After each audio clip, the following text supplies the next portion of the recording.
So is the Tote playing against their customers and winning their own placepots? Surely not. Tote betting is different. There's no bookmaker. It's a parimutuel betting pool where the house isn't involved, right?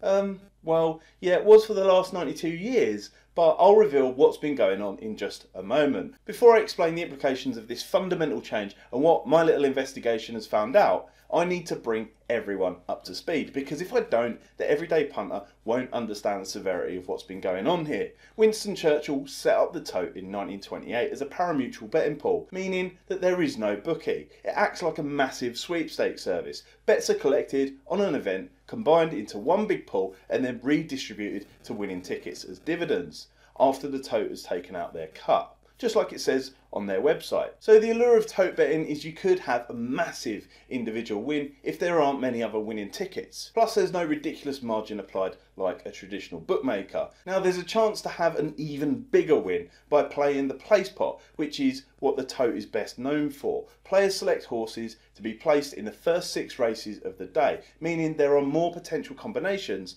tickets, and naturally a bigger pool, which makes the win even more attractive. A few years back, one lucky player won over £180,000 on day 1 of the Cheltenham Festival. The total dividend was £91,283.10 that day, with many outsiders being placed. But when the pandemic hit, it was a disaster for the Tote. Racegoers stopped visiting the courses and the Tote pools were drastically reduced, which is where the Tote made a gigantic change that is now raising some serious questions. They called it the Pools Guarantee Service. There's a simple chart for the win pools and an extremely simple explanation on their website here. It says, using the UK Tote's own funds, this service seeds wagers into the pools, operated by the UK Tote in order to provide robust pools into which all customers of the UK Tote can bet. By increasing the size of the overall pools, Pools Guarantee Service helps to stabilise pricing within the pools. Sounds fair enough, right? Well, actually, I don't think it is, because when the Tote is the majority player in their own betting pool, they have a vested interest in winning, and or prohibiting others from winning. Because if others win, they will be winning money from the Tote. But it appears that there could be a lot more to this, explained in a moment along with Tote pool tracking data. The chart for the win pools on their website shows that the Tote is clearly the largest player at around about 50% of the betting volume. But that's not the Placepot. They don't share such information for the Placepot. Greg Wood from The Guardian recently wrote an article about the lack of transparency on this issue, asking some very good questions. I mean, now racegoers are back at the track, why is the Tote still betting in its own pool? When are the tickets being bought for the Placepot, and are the Tote telling course players they are the biggest player in the game? I asked a couple of people at the Cheltenham Festival last week to take a look for any notifications on course. Nothing. They found nothing. Just lots of promises about starting price guarantees and pool betting. I wonder how many players realised that they were playing against the Tote. But the biggest concern here for me is, why is the Tote buying tickets inside the last 3 minutes? By this point, there's already plenty of cash in the pool. It shouldn't need seeding. The only reason you'd play late is to win. Professional pools players buy masses of combinations when they believe there's a mathematical advantage, a decision they have to make late with the use of tracking data and possible number of combinations, unlike the Tote, who has complete visibility, even though they say they don't use that information to their advantage. Long-term viewers may remember the story of someone who's done it on this channel. Now, before I show you some tracking data and explain what I believe is going on, I want to include 4 questions that Tony Calvin asked the Tote and was presented on the Betfair podcast, because he had some similar concerns to me. Credit where it's due, I think Tony asked the Tote some direct ones here.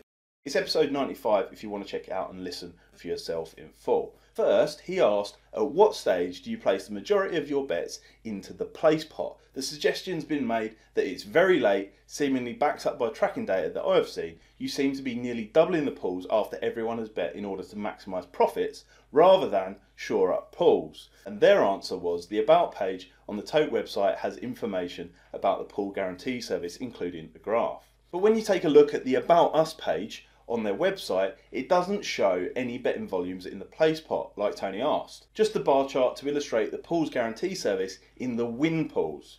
Next, he asked, why does the Cheltenham Placepot even need in-house seeding? Will you be playing these pools with 1 or 2 minutes to go at the festival? The answer was larger pots and dividends make the pools more attractive to customers, and they only seed the pools in the final 4-hour window.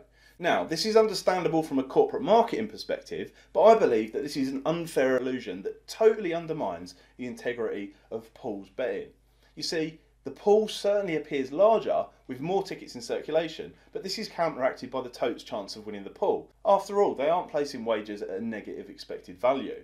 With them increasing the pool's liquidity on one hand and reducing the chance of winning on the other, the only thing that changes is their headline amount that punters thought they could win. Plus, the tote has a distinct advantage over players who have to factor in the takeout or rake from the pool before the dividends are distributed. The tote don't because, well, they're the ones taking it.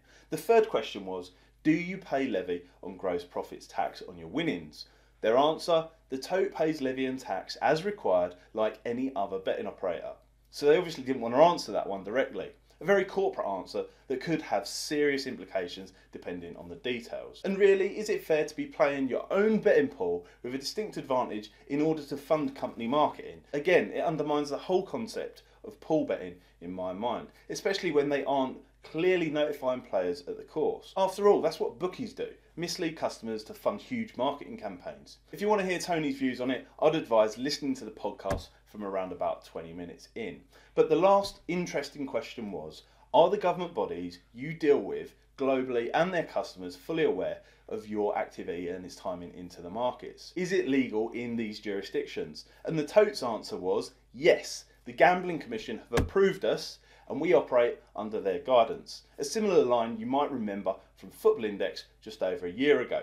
So the Gambling Commission have clearly endorsed this change. He also asked if they plan to make seeding clearer and more transparent in the future, to which the answer was see the About Us page. So I don't know about you, but I feel that there was a healthy dash of avoidance in those answers, which is why I asked 2 senior tote staff to clarify on Twitter, one being a follower of mine.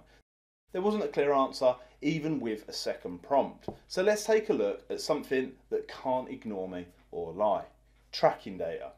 What you're seeing on screen now is the data for Cheltenham on the 1st of January, for both the total pool size and pounds spent per minute. Take a look at the massive increase in volume in the final minute or so.